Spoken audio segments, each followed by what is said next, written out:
Pentru început vreau să vă întreb cum a ajuns Moldova, țara noastră, pe lista țărilor care se bucură în momentul de față de un suport atât din punct de vedere politic cât și financiar din partea Uniunii Europene. Well, European Union has projects all over the world, and the reason for this is because one of the values that EU is founded on is solidarity, and it's not just solidarity in words. It is the solidarity also in our deeds and also in our financial support. And so this support is all over the world. And of course, we have had this support in the Republic of Moldova ever since the relations have been established with the European Union. But of course, this support has grown since these relations have grown closer. So first there was the association agreement and deep and comprehensive free trade agreement, and now even much more intensely since the Republic of Moldova has become a candidate country for membership in the European Union. Care sunt domeniile în care se investește din partea Uniunii Europene cel mai mult? Well, the European Union is in Republic of Moldova present in literally every sphere of life.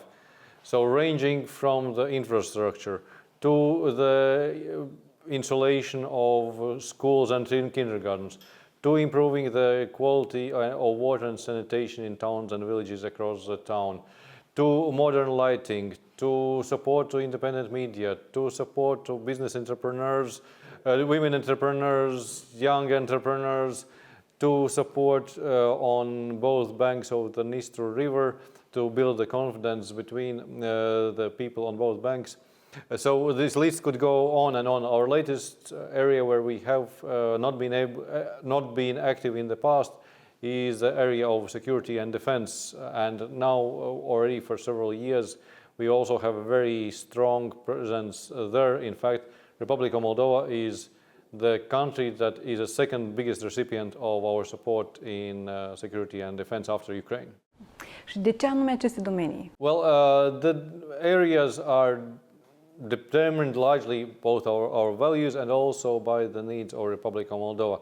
So in our actions we respond to the needs of the country, but also at the same time we are promoting the EU values. So for instance, there are some projects where perhaps in the past the authorities would not have been so much eager for us to be active, like for instance support for independent media, but for us it is very important that there is freedom of expression in the countries around the world, and that's why we have had also a number of projects to support independent media. În ultima lună, Constantin a fost în cel puțin 4 raioane din țară. Este vorba de Taraclie, Fălești, Iediniț și acum suntem în Chișinău și a văzut la propriu proiectele implementate de Uniunea Europeană și partenerii săi de dezvoltare.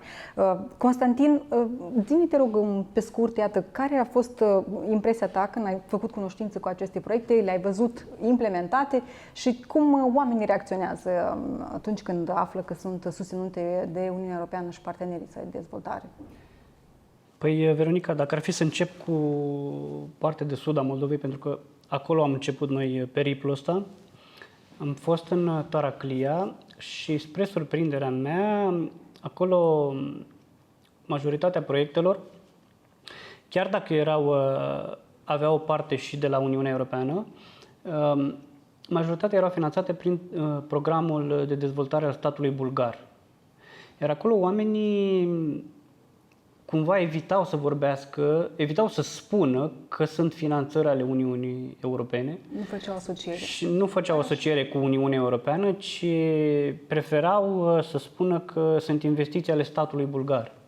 Pentru că acolo, fiind o comunitate de bulgari, cumva Bulgaria e direct interesată să investească. Dar chiar și la proiectele, ce am observat eu personal, oamenii simpli, când i-am întrebat, nu știau că sunt proiecte finanțate de către Uniunea Europeană.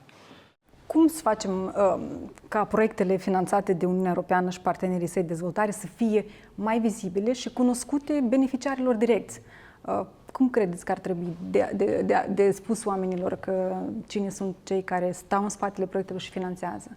Well, first we have the rules on how we promote the visibility of our projects. So in everything that you would see built or donated by the European Union, you would also see the visibility of it, like there would be a plaque saying that this project has been built by the European Union, or for instance, there is maybe a modern kitchen equipment in a school which is energy efficient, and basically you would have a sticker on it that would have the European flag on it. But of course this is not enough, and that's why I'm also traveling quite a lot in the country to visit our projects, and that's, I think, the way how we can do our part to help people understand that this is indeed the EU support.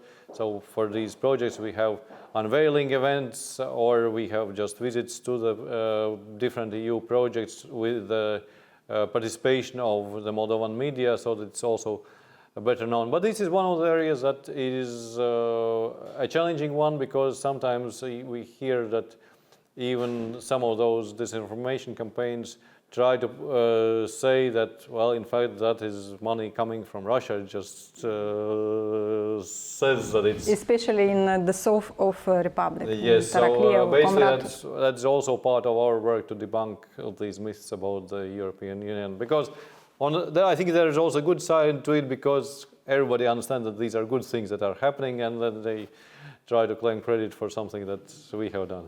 O parte mare din investiție, la fel, au fost în Iediniț, în nordul țării, iarăși se investește. De ce anume în periferii să facă aceste investiții? For us, it is important to promote the development of the whole country, and it's easy to understand that here in Chișinău it is easier to develop than it is in the small towns and villages outside towards the periphery of the country. We also have projects here in Chișinău, but that is a minority of our projects. And I think Iediniț is a good example of what one can achieve if there is determination by the local partners, where there's the interest to attract the EU projects, and where we have been able to respond, because indeed I was very much impressed with my latest visit there, where Iediniț has become very much a European town. It's a small town, but it's a very European one, ranging from modern lighting to a school that is equipped with a digital laboratory, to the buses where the payment system is more modern than in my native Riga. Cum ți-a părut ție orașul? Noi l-am descris ca fiind un oraș european și dacă vrei să călătorești, să vezi ceva european, nu trebuie să ieși în afara țării, dar e ok să te duci la Iediniț. Da, eu ți-am spus chiar și atunci când m-am întors de la filmare că un Iediniț, pentru un oraș de mărimea lui, eu personal îți spun că nici în România, care este partea Uniunii Europene, sunt orașe care sunt de mărimea Iedinițului și care nu arată așa. Adică pentru mine Iediniț a fost... Păi ținând cont că au drumuri foarte bune pentru un oraș de mărimea lor, faptul că au transport modern și iluminat smart, care ajută să economisească energie electrică, pentru mine a fost... Nici în Chișinău n-am văzut așa ceva, adică probabil sunt, dar eu nu le-am observat.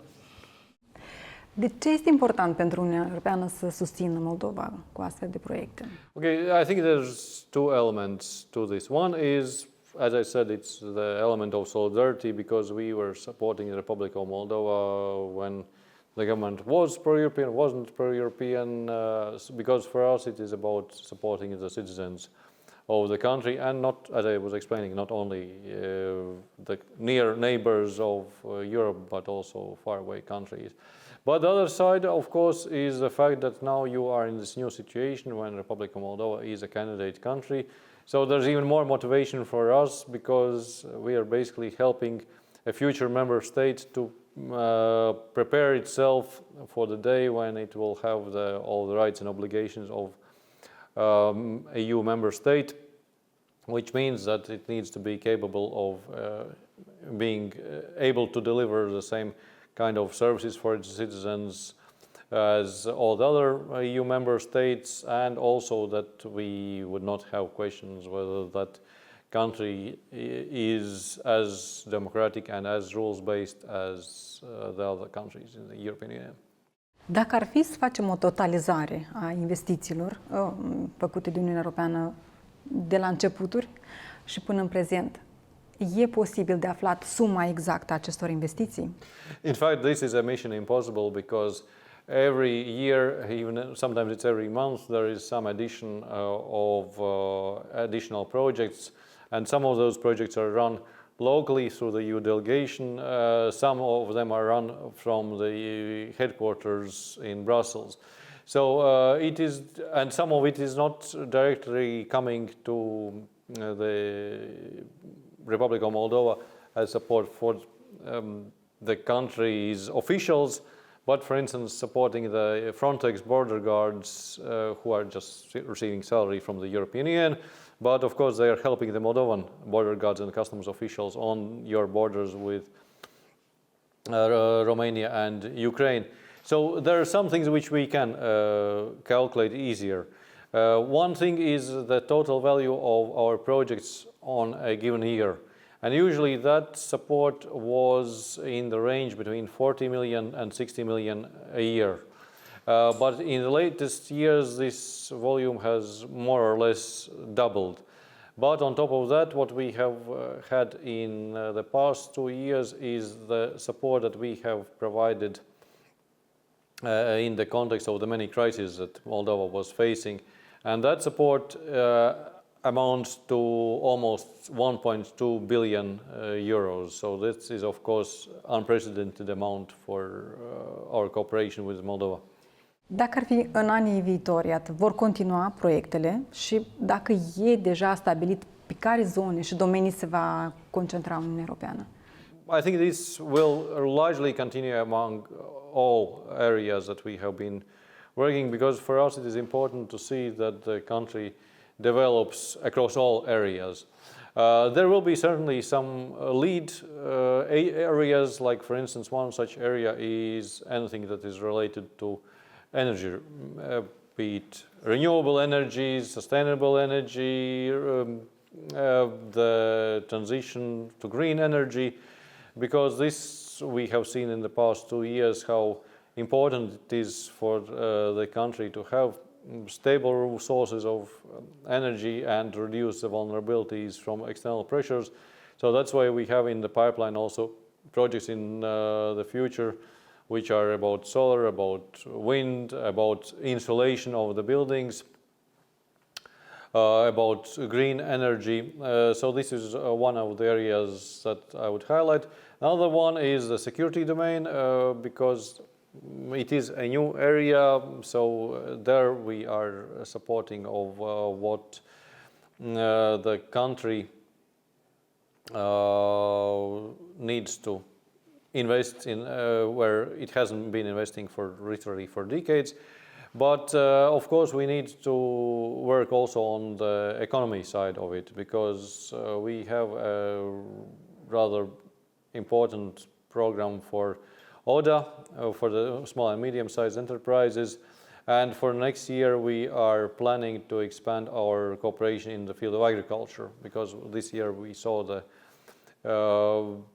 difficult situation of the producers. Of course, some of it we could help by lifting the tariff rate quotas for exports over the European Union, but still we see the need for the modernization in the sector so that the producers are able to produce more effectively and also more greener, because quite often these more effective and efficient technologies are also more environmentally friendly. I think that, well, first, yes, this support is very instrumental in making Republic of Moldova more European.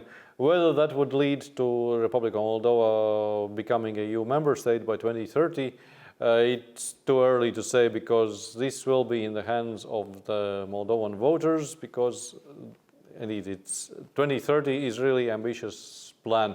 For that it means that you need to maintain the same level of support for European integration as you have had in the past several years, also after the next presidential and parliamentary elections, and that is why it is so important that the Moldovan voters also express, I hope, their preference for the future of Republic of Moldova as a European Union member state. Ați spus plan ambițios, dar e și realistic în opinia dumneavoastră? It is realistic, and even if it is a bit too more ambitious, I think it's not a bad thing, because it is good that you have an ambitious timeline and then you adjust it if you need be, rather than you would relax and not have a timeline or deadline that you want to achieve.